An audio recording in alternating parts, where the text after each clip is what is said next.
নমস্কাৰ আপোনালোকে চাবলৈ আৰম্ভ কৰিছে জনতাৰ মঞ্চ আৰু এই মুহূৰ্তত মই কেইটামান গুৰুত্বপূৰ্ণ খবৰ আগবঢ়াবলৈ বিচাৰিছোঁ।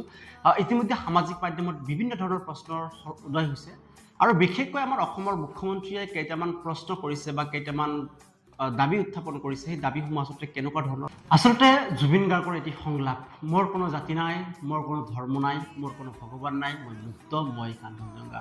আচলতে এই কথাটোৱে জুবিন গাৰ্গে কি বুজাবলৈ বিচাৰিছিলে? জুবিন গাৰ্গ সঁচাকেই ধৰ্মক বিশ্বাস কৰা নাছিলেনে? সেই প্ৰসংগতে মুখ্যমন্ত্ৰীয়ে ক'লে নহয়, কিছুমান মানুহে আচলতে জুবিন গাৰ্গৰ যে কোনো ধৰ্ম নাছিল সেই কথাটো প্ৰমাণ কৰিব বিচাৰিছে। আচলতে সেই তেনেকুৱা মানুহে সনাতন ধৰ্মক অপমান কৰিব বিচাৰিছে, এনেকুৱা ধৰণৰ মন্তব্য কৰিছে মুখ্যমন্ত্ৰী। আৰু সেই প্ৰসংগত মুখ্যমন্ত্ৰীগৰাকীয়ে কৈছে জুবিন গাৰ্গে আচলতে শিৱ ভক্ত আছিলে আৰু জুবিন গাৰ্গৰ বাহুত শিৱৰ টেটু অংকন কৰা আছিলে। আচলতে সঁচাকৈ জুবিন গাৰ্গ ধৰ্মক বিশ্বাস কৰিছিলেনে?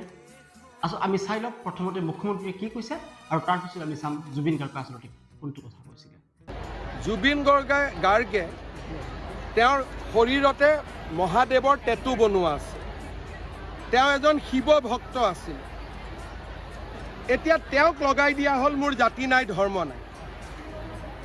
মোৰ জাতি নাই ধৰ্ম নাইটো কাঞ্চনজংঘা চিনেমাৰ এটা ডাইলগ। কিন্তু জুবিন গাৰ্গে এজন আমাতকৈ ডাঙৰ শিৱ ভক্ত আছিল। তেওঁৰ ইয়াত চাব শিৱৰ ডাঙৰ টেটু। ৰীতা চৌধুৰীৰ লগত সাক্ষাৎকাৰত চাব তেওঁ বুজাইছিল তেওঁ কিমান শিৱ পূজা কৰে।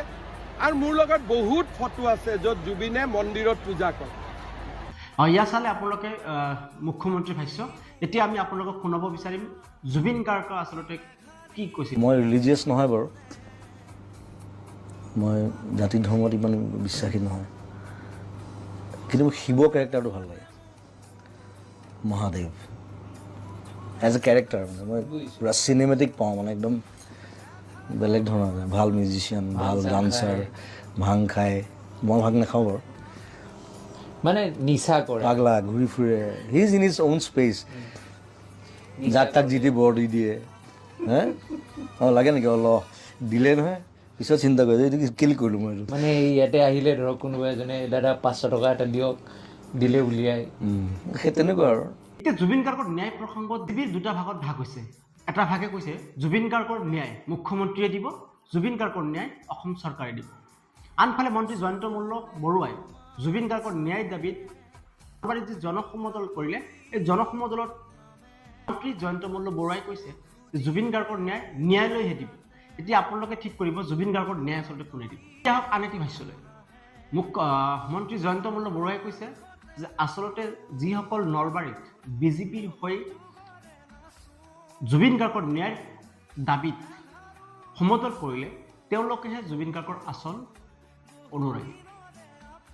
তেনেহ'লে ইমান দিনে যিসকল মানুহে জুবিন গাৰ্গৰ বাবে ন্যায় বিচাৰি প্ৰতিবাদ কৰি আছে তেওঁলোকে কি আচল অনুৰাগী নহয় নেকি? এতিয়া সামাজিক মাধ্যমত কিছুমান এনেকুৱা ধৰণৰ প্ৰশ্নৰ উদ্ভৱ হৈছে, যিসমূহ প্ৰশ্ন হৈছে যে আচলতে জুবিন গাৰ্গৰ মৃত্যুক লৈ আচলতে ৰাজনীতিকৰণ কৰা হৈ আছে নেকি? আচলতে জুবিন গাৰ্গক লৈ ধৰ্মীয় মেৰুকৰণ কৰিবলৈ কোৱা হৈছে নেকি? জুবিন গাৰ্গে সদায় বিচাৰিছিলে যে কোনো জাতি ধৰ্ম যাতে নাথাকে, সকলো মানুহ হৈ থাকি জীয়াই থাকিব লাগে। সেই কথাটোৱে আচলতে কোনোবা নহয় কোনোবা এটা ৰাজনৈতিক দলক বিশেষভাৱে ক্ষতিগ্ৰস্ত কৰিলে নেকি? আৰু তাৰ বাবে অসমত এতিয়া জুবিন গাৰ্গক লৈ ৰাজনীতিকৰণ কৰা হৈছে নেকি? আপুনি কি ভাবে? আপুনি আচলতে ভাবে নেকি জুবিন গাৰ্গক লৈ ৰাজনীতি কৰা হৈছে? গতিকে আপুনি যদি তেনেকুৱা ভাবে আপোনাৰ মতামত কি? আপুনি মতামতটো কমেণ্ট ছেকশ্যনত দাঙি ধৰিব। আৰু সদশেষক মই এটি অনুৰোধ জনাম যে আপোনালোকে কমেণ্ট ছেকশ্যনত লিখি যাওক #জাষ্টিছ ফৰ জুবিন গাৰ্গ। যেতিয়ালৈকে জুবিন গাৰ্গে ন্যায় নাপায় তেতিয়ালৈকে আমি ডিজিটেল আন্দোলনটো চলাই যাব লাগিব। #Justice for Zubeen Garg. চাই আছিলে জনতাৰ মঞ্চ, আৰু জনতাৰ মঞ্চ চাই থকাৰ বাবে আপোনালোকক ধন্যবাদ জ্ঞাপন কৰিছোঁ।